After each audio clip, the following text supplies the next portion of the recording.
তাহলে এই যে গ্রে ফেব্রিক্স দিয়ে যে আপনারা প্রোডাক্টগুলো তৈরি করা হয়, সে প্রোডাক্টগুলোর সমস্যাটা দেখেন যে এই হচ্ছে জাপানের জন্য তৈরি করা একটা ভিসকস ফেব্রিক্স। আর এখানেও আর একটা ফেব্রিক্স আপনাকে আমি দেখায় দিই, এটাও জাপানের জন্য তৈরি করা ভিসকস ফেব্রিক্স। দুইটাই দেখেন চকচক করছে, থলথল করছে, গ্লেজ দিচ্ছে, স্প্যান্ডেক্স আছে দুইটাই। এখন এইটা দিয়ে যখন আপনি কাপড়টা ব্যবহার করছেন, মনে হচ্ছে আপনি কবুতরের পালক আছে না, অথবা বিড়ালের লোম, সেটা আপনি এরকম বুলাচ্ছেন, মানে একদম স্মুথ। আর এইটা যদি আপনি দিতে চান তাহলে আপনার ছাল চামড়াতে শুরু করে যেখানে যা আছে সব উঠে যাবে, মানে ব্লেডের মতো ধার ধার লাগবে। অর্থাৎ দুইটার ফিল চেঞ্জ হয়ে গেছে, কারণ এটার মধ্যে চুরি হয়েছে, এটার মধ্যে চুরি হয় না, কিন্তু লুক কিন্তু দুইটাই সুন্দর। বরঞ্চ রং এটা দেখে আপনার মন ভালো হয়ে যাচ্ছে। আপনার এই রং টং এইসবের উপর ডিপেন্ড করেন। বেসিক্যালি কি হচ্ছে, এই যে এটা হচ্ছে আফটার ওয়াশ এবং ডাইং করা, ট্রিটমেন্ট করার পরে, আর এটা ছিল গ্রে ফেব্রিক্স। এখন এই গ্রে ফেব্রিক্সে, এই দুটো ফেব্রিক্সে যদি পাশাপাশি দেখাই, এইটা আছে 450 জিএসএম এর গ্রে, আর এইটা আছে কত, এইটা আছে 280 থেকে 320। ওরে বাপরে বাপ, 450 জিএসএম স্প্যান্ডেক্স, তাও ভিসকস। জোবায়েদ ভাই এই দিয়ে মাল বানাবো ভাই, লাফায় চলে আসি আপনার কাছে, কখন দেখা করতে আসবে? আপনার কাছে বাংলা পাগল, বুঝেন, পাগল, থার্ড ক্লাস পাগল। এই যে ফেব্রিক্সগুলা, একটা ফেব্রিক্সের মধ্যে ভিসকসের মাত্রাটা বেশি এবং কোয়ালিটি, এবং যে গ্রে ফেব্রিক যে সুতাটা দিয়ে বানানো হয়েছে সেই সুতাটা হাই কোয়ালিটির, আর একটা হচ্ছে সুতাটা হচ্ছে থার্ড ক্লাস কোয়ালিটির, এর সাথে পলিস্টারও মিশানো, ওই জিএসএম বাড়ানো আছে। এবার আপনার মাথাটা খারাপ হয়ে গেছে। তাহলে এরকম এই কাপড়ের মধ্যে এক গজ কাপড়েই চুরি আছে 200 টাকা, 300 টাকা, 400 টাকা। তা আপনার একজন ফ্যাক্টরি মালিক যদি বলে ভাই 35 টাকায় টি শার্ট না বানিয়ে আপনাকে মাত্র 25 টাকায় বানিয়ে দিব, আপনার তো মাথা মুথা এরকম মিষ্টি মিষ্টি শুদ্ধ শুদ্ধ কথা শুনে মাথা মুথা পুরো খারাপ, যে কিসের জোবায়েদ ভাই, জায়গা একটা খুঁজে পাইছি নারায়ণগঞ্জ। জোবায়েদ ভাইয়ের এখানে একটা টি শার্ট বানাইতে খরচ 320 টাকা, নারায়ণগঞ্জে পাইছি 160 টাকা।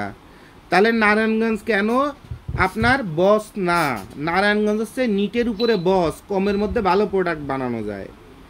এখন জোবায়েদ ভাই এত করে আপনাদের বলে দে যে কমের মধ্যে ভালো নামে কোনো শব্দই নাই, ওই কম দাম যেই শুনেন তখন আপনার মাথাটা খারাপ হয়ে যায়। কিন্তু এই যে কম দাম দিয়ে যে মালটা বানাচ্ছেন, ও তো আপনার ফেব্রিক্সের মধ্যে একদম বাঁশটা মেরে দিছে। ওই 5 বছরের সেগুন গাছের কাঠের যে বৈশিষ্ট্য আর 40 বছরের সেগুন গাছের কাঠের যে বৈশিষ্ট্য, দুই বৈশিষ্ট্য কখনো এক হবে না, দুই বৈশিষ্ট্য কখনো এক হবে না। কিন্তু এটা রং করার পরে তেঁতুল বিচি রং, তারপরে এরকম চকলেট রং করে দিলে দুইটাই সুন্দর। কাগজপত্রে 100% প্রমাণিত যে দুইটাই সেগুন কাঠ, দুইটাই সেগুন কাঠ, বাস্তবে প্রমাণিত। এখন একটা সেগুন কাঠ দিয়ে খাট বানাইলে ওটাতে শব্দ হয় না, আর আমার উপরতলায় যে ভদ্রমহিলা থাকে 12 বছর ধরে, ওনার সেগুন কাঠে যে শব্দ হয় রাত 11টার পরে, তাতে আমার ঘরেই থাকা যায় না। তো সেগুন কাঠেরও ধাক্কা আছে।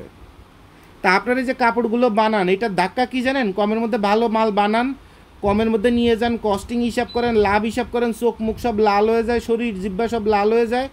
এরপরে মালও একবার বেচে দেন, দ্বিতীয়বার যখন কাস্টমারে ডাকেন, ওরে বাপ বলে ডাকলেও কাজে ভাইয়া আসবো ইনশাল্লাহ, আজকে একটু বিজি আছি, মানে ও আর আপনার মাল জীবনে ধরেও দেখবে না।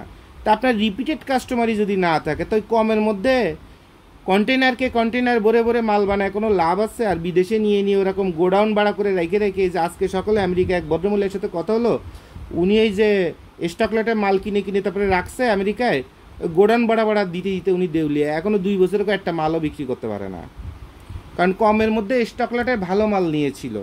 এটি হচ্ছে জ্বালা।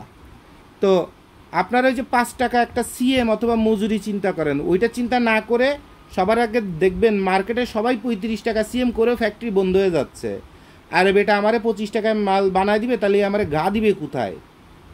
আমার কলজার পর লাত্তিটা মারবে কোথায়? তাহলে ও ফেব্রিক্সের হয়, আমার ফেব্রিক্সের কনজামশন বেশি দেখাবে, কথার কথা যে মালটা বানাইতে 300 গ্রাম লাগবে ও দেখাবে 450 গ্রাম, অথবা ও যদি 300 গ্রাম দেয়, ওটা একদম বাংলা পা মুসা ফেব্রিক্সের পরে রং মেরে দিয়ে চকচক করে তারপরে মালটা আমার ধরায় দিবে, যে মালটা 2 বার ধোয়া দেওয়ার পরে চরিত্র বের হয়ে যাবে। এখন চরিত্র কী জিনিস আর কাস্টমার কিভাবে ধ্বংস হয়, অনেক ভাই ব্রাদার ওয়েটিংয়ে আছে, আর ভিডিও করার সময় পাচ্ছি না, আমি আপনাকে 5 মিনিটের মধ্যে দেখায় দিচ্ছি, একদম বাস্তব প্রমাণ সহ দেখায় দিচ্ছি যে কাপড়ের চরিত্র কী জিনিস। এতদিন সারা জীবন মানুষের চরিত্র দেখছেন, এবার কাপড়ের চরিত্র আপনাদের দেখায় দিই। দেখেন, যে কি কারণে। শুরুটা করেন সুন্দরভাবে, লাস্টে কাস্টমার আসে তো না। আর চিন্তা করেন রাজনৈতিক সমস্যার কারণে, আবহাওয়ার কারণে মানুষের এখন পকেটে টাকা কম, এই জন্য কাস্টমার কম আসে। এরা তারপরে হচ্ছে ওই যে কারো বোধহয় বদনজর লেগেছে, তাহলে কেউ বোধহয় তাবিজ করেছে আমার বিজনেসের পরে। এই যে যত বালের আলাপ আছে হিসাব করতে থাকেন, আর মধ্যিখানে ওই ডিজে টিকটক হুজুরা কামাই করতে থাকে। অরিজিনালি আপনি একটা জিনিস চিন্তা করেন না যে আমার কাছে একটা লোক আসছিল, একটা ভালো মাল নিবে, একটু লং টাইম ইউজ করবে, লাগলে 20 টাকা বেশি দিবে, আর আমি ওরে বাংলা ধরায় দিছি। এবার ওরে ডাক দিলেও আমার মনে মনে দুইটা আমার বাপ মা তুলে গালাগাল দেয়, মাল কেনা তো আরও পরের কথা। তো 100 জন এরকম হয়ে যাওয়ার পরে 100 জন এলাকায় মানুষ 100 জনই এরকম হয়ে গেছে। এই জন্য আমার কাছে আর কেউ মাল কিনতে আসে না। ওই আধ্যাত্মিক হুজুরের দোয়া, এইসব কোনো দোয়া না। খেলাটা হচ্ছে আমি আমার কপাল নিজে পুড়াইছি, সেই জিনিসটাই শুধু আপনারা বুঝতে পারেন না, আর বুঝলেও মানতে চান না, কারণ নিজের দোষ নিজে কেউ স্বীকার করতে চায় না। আর আপনারা আরও একটা মজার জিনিস আছে, সেটা আগের একদিন ভিডিওতে বলে দিছি। সেইটা হলো খুব মজার হিসাব আপনাদের দেখায় দিই। আপনারা কস্টিং বের করেন, কস্টিংয়ের তো ক বুঝেন না, আর কস্টিংয়ের যদি কস্টিং বানান যদি ব দিয়ে হইতো তাহলে কইতাম যে কস্টিংয়ের ভালো বুঝেন না। সুন্দর করে আপনারা বুঝাই দিই, খুব মন দিয়ে দেখেন। আপনার যে থার্ড ক্লাস যে মানসিকতাটা আমি ঠিক করে দিই আপনাকে।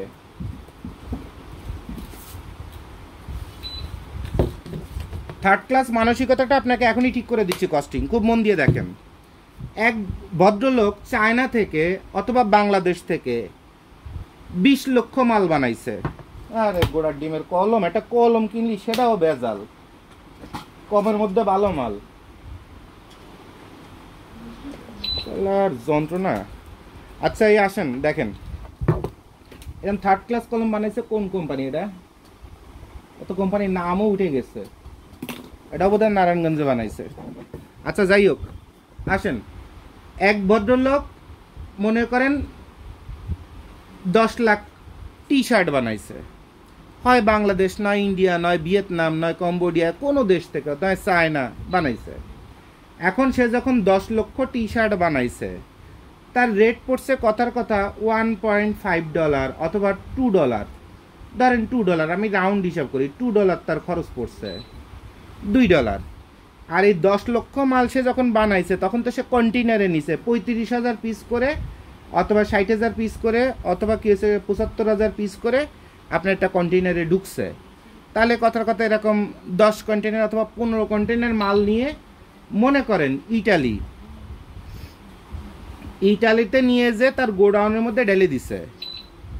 এবার কাস্টমারের দোকানদারে ফোন দিয়ে শুরু করছে, কার কত মাল লাগবে, আব্বারা তোমরা আসো, দেখো মাল বানাই নিয়েছে, একদম এ গ্রেডের মাল, একদম পানির দামে। এখনও মালটা বানাইছে $2, এরপরও নিয়ে যাইতে খরচ হয়েছে আরও $2, এরপর কাস্টমস খরচ, ট্যাক্স আছে $1, এরপর ওই দেশের গোডাউন খরচ, ওয়ার্কার খরচ, লেবার খরচ সব মিলে সেই জায়গায় আছে আরও কত $2। তাহলে টোটাল একটা টি শার্টে কত খরচ? 2 আর 2 4 আর 2 6 এক $60। এখনও যে $60 ইনভেস্ট করলো আর এত কষ্ট করলো, তাহলে এইটাও কি করবে? ও কথার কথা আপনার এখানে আমি একটু বাড়ায় লিখতেছি, এটাকে আরও কমায় করানো যায় যখন এত বড় কোয়ান্টিটি হয়। যেমন এই মালটার একটা টি শার্ট ক্যারি করতে তার $2 খরচ হবে না, তার কেজিতে $2 খরচ হবে, মানে এখানে তার খরচ হবে সর্বোচ্চ 20 সেন্ট, মানে $0.2। তারপরে এইখানে আপনার এই যে এই কাস্টমসে খরচ হবে $0.1, আর এইখানে আপনার লজিস্টিক আর ট্যাক্সে খরচ হবে মনে করেন একটা টি শার্টের সর্বোচ্চ $1, কারণ $2 মাল বানানো যদি 15% যদি ধরে তাও $1 হয় না, কথা 35 সেন্টের মতো হয়, $0.35। তাহলে ওর মালটা কিন্তু নিয়ে গেছে টোটাল $3 ওর মাল ঘর পর্যন্ত চলে গেছে। কারণ আমরা এগুলো তো কেজিতে হিসাব করি, 1 কেজিতে 4 পিস বডি উঠতেছে, 5 পিস উঠতেছে, কারণ মাল কাটার সময় ওয়াস্টেজ সহ হিসাব করা হয়, কিন্তু মাল বানানোর পরে তার ওয়াস্টেজ সহ না। তখন দেখা যায় 1 কেজিতে ওজন করলে যারা কেজিতে মাল ক্যারি করে তারা 5টা পর্যন্ত মাল নিতে পারে। তাহলে 5টারে যদি আমি ভাগ দিই $2 দিয়ে, তাহলে ওরকম ঘুরে ফিরে ওরকমই চলে আসে। তাহলে তার টোটাল কস্টিং আছে $3। আর এই $3 সাথে তার গোডাউন, তারপরে ওয়ার্কারের বেতন সব কিছু, তাও আবার ওয়ার্কার ওইখানে ওই দেশের ওয়ার্কার না, ওই দেশে মনে করেন খয়রাতি রাষ্ট্রের থেকে খয়রাতি ওয়ার্কার নেয়, নিলে সেখানেও খরচ কম। মনে করেন ফিলিপাইনের 2টা সেমরি দিয়ে আমার ওই ইটালির গোডাউনে নিলাম, সারাদিনও কাজ করলো, আবার রাতের বেলাও মোটামুটি সার্ভিস টার্ভিস আমারে করে দিল, 2 দিকেই কমের মধ্যে পেরিয়ে গেছি, কথা বুঝতে পারছেন? আবার বউ জানে যে 5 বছর পরে ভিসা হয়ে গেলে তাকে আমি নিয়ে যাব। মানে একদম জাতের কথাবার্তা আপনারা বলে দিচ্ছি, এসব কথা কেউ বলবে না, জায়গা মতো কথা বলে দিচ্ছি। যাদের বউ দেশের মধ্যে চিন্তা করেন যে জামাই 5 বছর পরে আমার নিয়ে যাবে, তো জামাই তো 5 বছরের পরে জামাই কাহিনী হয়ে গেছে, দুর্বল হয়ে গেছে। তাহলে বাংলাদেশটা যাওয়ার সময় কিছু হোমিওপ্যাথিক আর আমদারদের ওষুধ নিয়ে যাবেন জামাইয়ের জন্য। তা এই হলো আপনার খেলা। $3 মাল শেষ, এরপরে ওইখানে গোডাউন ওয়ার্কারের খরচ আছে $1, টোটাল কত? $4। এই $4 মাল যদি আপনি হোলসেল দেন $60 দিতে পারবেন, কারণ 1 লাখ টাকার 1 টাকা বানাবো, $4 মাল $60 বিক্রি করবো, খারাপ কি? 1 লাখ টাকা ইনভেস্ট করে যদি 1 লাখ টাকা হয়, 1 কোটি টাকা ইনভেস্ট করলে 1 কোটি টাকা হচ্ছে। তা প্রতি মাসে 1 কোটি টাকার মাল আমি বানায় নিয়ে যাব, প্রতি মাসে আমি ঢেলে দিব। তাহলে আমার মালটা কি হচ্ছে, মাত্র $60 সেল করলে আমার 1 লাখ টাকা 1 লাখ টাকা হয়ে যাচ্ছে, অথবা 1 লাখ টাকা আরও 80,000 টাকা আমাকে প্রফিট দিচ্ছে। আর আমি তখন বিশাল বড় ব্যবসায়ী, আর এই টাকাটা ব্যাংকের লোনের থেকে শুরু করে ইনভেস্টর থেকে শুরু করে যেমন হোক একবারে নিয়ে এভাবে বসতে পারছি। এবারে যে $60 হোলসেল, সেই হোলসেলটা সে অনলাইনে কিভাবে দিছে, অ্যামাজন, আলিবাবা, তারপরে বিভিন্ন B2B B2C মার্কেট প্লেস, সেখানে কিভাবে দিছে যে হোলসেল রেট $9 টি শার্টের, অথবা $60 মাল, সেরকম কোয়ালিটি মাল, ডেফিনেটলি কোয়ালিটি মাল, কারণ এই এত বড় কোয়ান্টিটিতে তো এই $2 ফাটাফাটি মাল হবে, খারাপ মাল হবে না। তো এবার হোলসেল রেট দেওয়া আছে $60, $9, $10, $12, $15। যদি 100 পিস নেন হোলসেল রেট $15, যদি 1000 পিস নেন তাহলে রেট হচ্ছে আপনার $12, যদি 10,000 পিস নেন তাহলে হচ্ছে আপনার $10, যদি 20,000 পিস মাল যদি হোলসেল নেন তাহলে হচ্ছে $9, আর যদি ন্যূনতম 50,000 পিস যদি আপনি হোলসেল যদি নেন অথবা ফুল স্টক নেন তাহলে আপনার জন্য রেট হচ্ছে $60।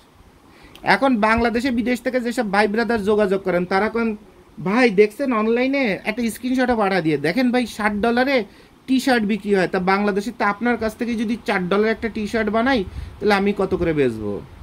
আরে ভাই সে কয় পিস মাল বানাচ্ছে, তার সেলসের টার্মস অ্যান্ড কন্ডিশন কি আছে? দ্বারের কাছে আপনি আছেন, আপনার মাল তো লাগবে মাত্র 200 পিস, তো 200 পিস মালের হোলসেল রেটই তো তার নাই। আপনি সেই প্রপার যে চিত্রটা, সেই চিত্রটা আপনি বলেন। আপনি সেই চিত্র না বলে সর্বনিম্ন রেট কোথায় $60 লেখা আছে সেটা খালি দেখাইলেন, আর বললেন যে ভাই আপনার কাছ থেকে মাল বানাইতে যদি এত টাকা খরচ হয় তাহলে আমি কিসে বিক্রি করব? তাহলে আপনার হয় জ্ঞানের অভাব আছে, অথবা আপনি এত বেশি জ্ঞানী যে আপনার দিয়ে মালই বানানো সম্ভব না। আর যদি বানায় তাহলে ওই $60 যেহেতু কম্পেয়ার করছেন, তাহলে আপনারা মাল না বানায় আল্লাহর ইচ্ছে আপনার বাল বানায় দিলে আপনার ব্যবসা হবে। কারণ আপনার এই বুদ্ধি হচ্ছে, আপনার কিছু মানুষ আছে অনেক বেশি বুদ্ধিমান হয় নিজের পাশা মারা খাওয়ার জন্য, তা আপনার বুদ্ধি হচ্ছে, আপনার যে জ্ঞান অথবা বুদ্ধি অথবা যে পলিসি, এগুলো হচ্ছে আপনার এই ন্যাংটা বানানোর জন্য যথেষ্ট। বাইরের মানুষের বানানোর দরকার না, আপনি নিজেই ন্যাংটা হবেন, আপনি সেইটুকুন বুদ্ধি নিয়ে ঘোরেন। তাহলে আমি বাংলাদেশের ফ্যাক্টরি মালিকদের থেকে শুরু করে এবং যারা ব্যবসায়ী আছেন তাদের বলবো, আপনারা তো একদম সৎ সাপ্লায়ার খুঁজেন, ভালো ফ্যাক্টরি খুঁজেন। তা আপনি নিজেই তো সৎ না, আপনি নিজেই তো আপনার চাহিদা এবং মালের মান অথবা ব্যবসার পলিসি কোনো কিছুতে আপনি সৎ না, তা সৎ খুঁজে লাভ কি? সৎ খুঁজে লাভ আছে? কোনো লাভ নাই।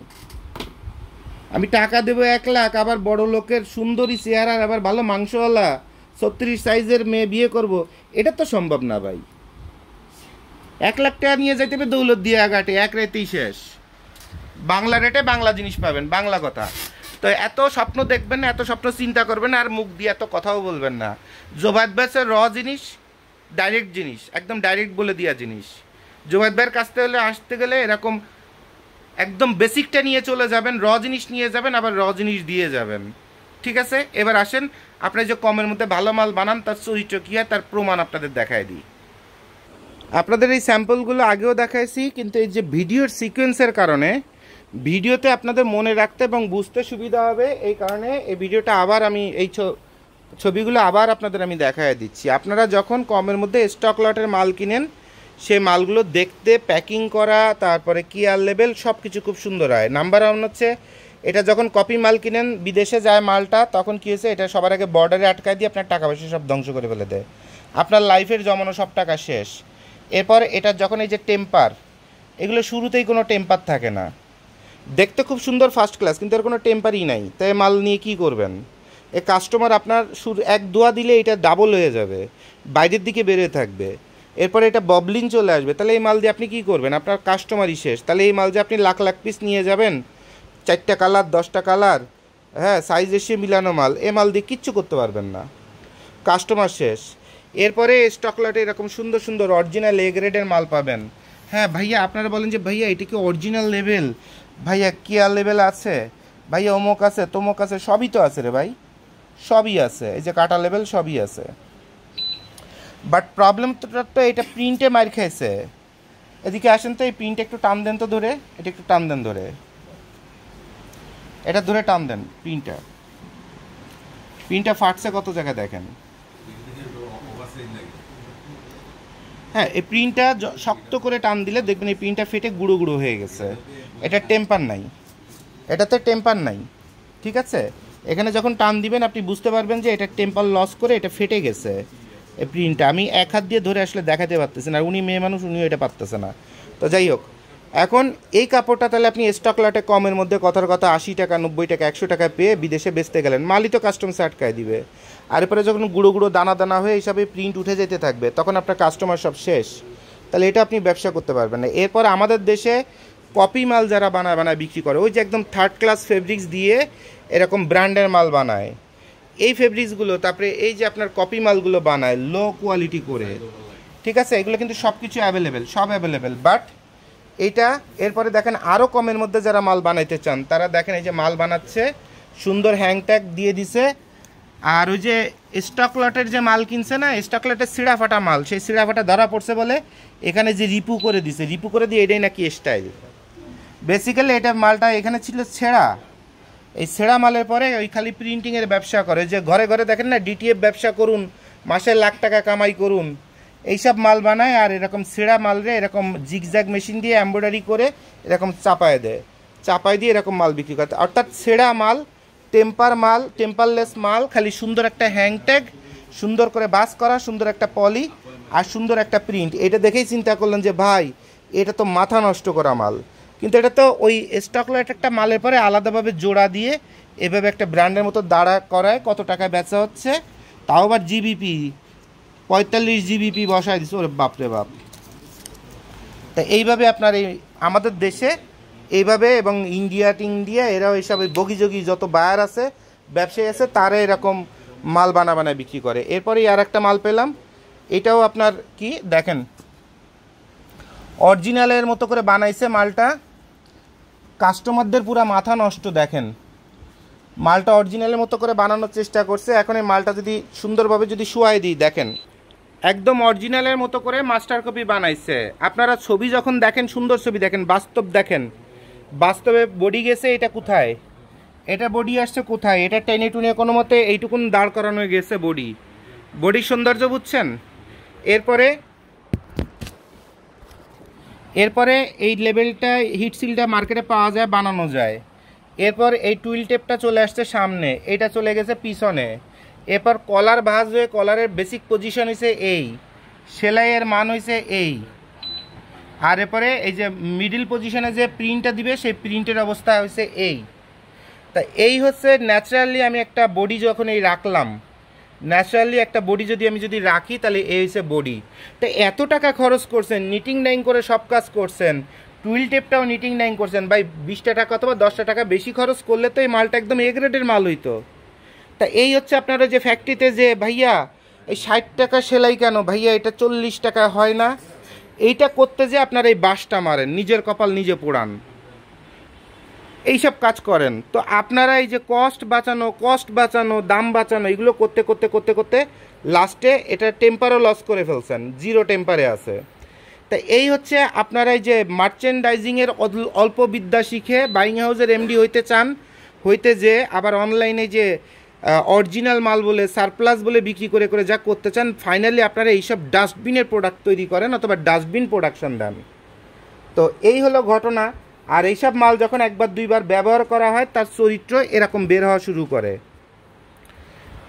এরকম কালার ব্লিড করা শুরু করে, অর্থাৎ কালার ফেড হওয়া শুরু করে। এরপর কাপড়ের থেকে আপনার এরকম বাবলিন আসা শুরু করে, মানে গুটি গুটি দানা দানা, যেটাকে ববলিন বলি আমরা। আপনার কী ভাষায় কথা বলেন আল্লাহ জানে। এরপরে 14 রকমের সুতা দিয়ে যখন সেলাই করেন, এটা ধোয়া দেওয়ার পরে এটা ম্যাজেন্টা, এটা লাল, সবুজ, সাদা, সব চরিত্র সব যখন বের হওয়া শুরু করে। এরপর ফেব্রিক্সের এই কলার 100% কটনের পিছনে দৌড়ান, এরকম কলারও সব ববলিন চলে আসে। এবার এখানে তো স্লিভে ইয়ে দেওয়া নাই, থাকলে বুঝাই দিতাম। এরপরে আপনার টি শার্টের ক্ষেত্রে দেখাই দিই। টি শার্টের ক্ষেত্রে কমের মধ্যে আপনারা বানান বড় বড় কোম্পানি, আর বড় বড় কোম্পানি বানায় রাতারাতি যখন হিট করেন, এবার আপনাদের মনের মধ্যে খালি ব্যবসা চলে আসে। তো ব্যবসা যখন চলে আসে তখন আপনারা যেসব মাল বানান তাতে এই ফেব্রিক্সের এটার মধ্যে ববলিন চলে আসে, প্রচুর ববলিন আসছে দেখেন। এরপর কালার কয় রকমের ছোপ ছোপ ছোপ ছোপ হয়েছে সেগুলো দেখেন, এরকম ছোপ ছোপ ছোপ ছোপ হয়ে যাবে, কারণ ওই যে কমের মধ্যে বডি দাঁড় করাচ্ছেন, কোনো মতে বডি দাঁড় করা ছেড়ে দিছে। ববলিনের থেকে শুরু করে ছোপ ছোপ থেকে শুরু করে রং ওঠা থেকে কালার ব্লিড থেকে শুরু করে কোনো কিছুর অভাব থাকে না। আর প্রথমে যে একদম নতুন বানায় দেওয়ার সময় যে একটা সফট একটা কেমিক্যাল দিয়ে দেয়, ওটা তো 2 ধোয়া দিলে উঠে যায়। এরপরে যে মালের চরিত্র আস্তে আস্তে বের হওয়া শুরু করে দেয়।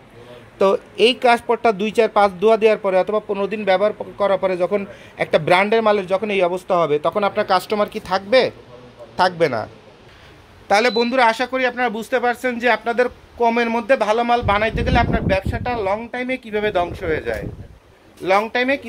হয়ে যায় এবং এর পরবর্তীতে একবারে মুক্ত বিড়ে পড়ে যান মার্কেট থেকে। এই জন্য মার্কেটের যে প্রাইস সেই প্রাইস দিয়ে মাল বানাবেন, মার্কেটে যে প্রাইস সেই প্রাইসে মাল বিক্রি করবেন। কাস্টমার কিনতে না চাইলে চুপ করে খালি দোকান খুলে রেখে দিবেন, ওকে আসতে হবে, আজকে আসুক আর কালকে আসুক, কাস্টমারকে আসতে হবে, কারণ আমি মার্কেটের থেকে বেশি প্রাইসে বিক্রি করতেছি না। আর এটাই হচ্ছে একটা ব্যবসায়ীকে টিকে রাখার জন্য সবচেয়ে ভালো জিনিস। আপনারা চিন্তা করেন যে 300 টাকা চাইছি দেবে না, 250 টাকা বেচে দিই, এর অর্থ হচ্ছে ওই ব্যবসাটাকে ধ্বংস করার জন্য আপনি সবচেয়ে থার্ড ক্লাস ব্যক্তি, সেলসের পারসন, এবং আপনার কারণে এই কোম্পানিটা একটা সময় বসে যাবে। আর এই কাজটা করবেন না। তাহলে আশা করি ফেব্রিক্সের জন্ম থেকে মৃত্যু পর্যন্ত আর কাস্টমারের জন্ম থেকে কাস্টমারের মৃত্যু পর্যন্ত বেসিক যে নলেজগুলো আপনাদের দরকার ছিল সেটা আপনাদের দিতে পারছি। ঠিক আছে, তো সবাইকে ধন্যবাদ। আসসালামু আলাইকুম।